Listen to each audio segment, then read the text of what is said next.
அனைவருக்கும் தீபாவளி நல்வாழ்த்துக்கள். தீபாவளி சிறப்பாக அமையறதுக்கு ஒவ்வொரு குடும்பத்துக்கும் தங்களுடைய குழந்தைகளுக்கு வெடி வாங்கி கொடுப்பீங்க, ட்ரெஸ் வாங்கி கொடுப்பீங்க.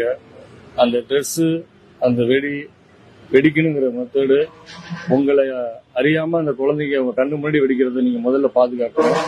அப்படி வெடிக்கும் போது ஒரு பக்கெட்ல தண்ணி வச்சுக்கணும், நீண்ட வத்தி குச்சி வச்சுக்கணும். வெடிகளை எல்லாத்தையும் ஒரு இடத்துல முட்டா வைக்காம தனித்தனியா வைக்கணும். அப்படி வச்சுக்கிட்டு அந்த பொறி கூட அந்த வச்சிருக்கிற வெடியில விழுந்துரும்.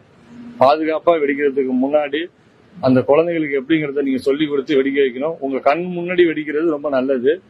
குழந்தைகள் தான் வெடிக்கும் போது பக்கத்துல யாரும் அந்த மருத்துவமனை அல்லது குடிசை பகுதி, வைக்கோல் பகுதி, இந்த மாதிரி எளிதில் தீப்பிடிக்கக்கூடிய பொருட்கள் இருக்கு அப்படின்னா ஆபத்தை விளைவிக்கக்கூடிய இடமா இருந்தா அந்த இடத்துல வெடி வெடிக்க கூடாது. வெடி வெடிக்கணுங்கிற இடமே ஒரு பாதுகாப்பான இடமா தேர்ந்தெடுத்தா நீங்க வெடிக்க அனுமதிக்கணும். சில நேரங்கள்ல வெடிக்காத வெடிட்டு போய் கையில எடுக்கக்கூடாது. சில இதை முட்டு போட்டு அப்படியே என்ன பண்ணுவாங்க, புகை வர்றது மாதிரி கொளுத்துறதுக்கு ஆசைப்படுவாங்க. அதையெல்லாம் தவிர்ப்பது நல்லது.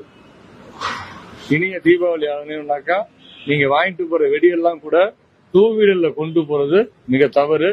நீங்க பசங்கள்ட்ட கொடுப்பீங்க, அவங்க என்ன பண்ணுவாங்க, வண்டிக்கு பின்னாடி சைட்ல கையில வைக்கிறது வேற சைலன்ஸ் சைடு பக்கம் மாட்டி விட்டுருவாங்க. அப்படி இல்லாம பாதுகாப்பா கையில வச்சுக்கிட்டு அப்படிதான் கொண்டு போகணும். டேங்க் மேல வச்சு கொண்டு போறதும் தவறு. வெடிகளுக்குன்னு தனி பகுதி நீங்க மரியாதை கொடுக்கணும். அப்பதான் அது, ஏன்னா எந்த நேரமும் வெடிக்கக்கூடிய சூழல் எப்படி வேணாலும் உருவாகலாம். அதை பாதுகாப்பா வாங்கிட்டு போயிட்டு குழந்தைங்க வெடிக்கும் போது அவங்க ட்ரெஸ்ல நல்லா இறுக்கமான ஆடை அணிஞ்சு கொண்டுதான் வெடிக்கணும். புது ட்ரெஸ் போட்டிருந்தா கூட அதை கழட்டி வச்சுட்டு மறுபடியும் ட்ரெஸ்ஸை மாட்டிக்கிட்டு தான் அவங்க வெடிக்கணும்.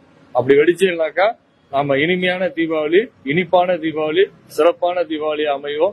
ஒரு சிறு தவறு நடந்தா கூட அது எல்லோருக்கும் மன வருத்தத்தை பாதிக்குங்கிறதுனால எங்களுடைய தமிழ்நாடு தீயணைப்புத்துறை சார்பாக 24 மணி நேரம் எங்களுடைய சேவை இருக்கும். இருந்தாலும் உயிர் சேதமும் பொருள் சேதமும் குறைக்கணுங்கிற ஒரு நோக்கத்துல இந்த விழிப்புணர்வு சொல்லும். அனைவரும் பயன்பெறுமாறு அன்போடு கேட்டுக்கொள்கிறோம். அனைவருக்கும் தமிழ்நாடு தீயணைப்புத்துறை பட்டுக்கோட்டை நிலையத்தின் சார்பாக தீபாவளி நல்வாழ்த்துக்களோடு விடைபெறுகின்றோம். நன்றி, வணக்கம்.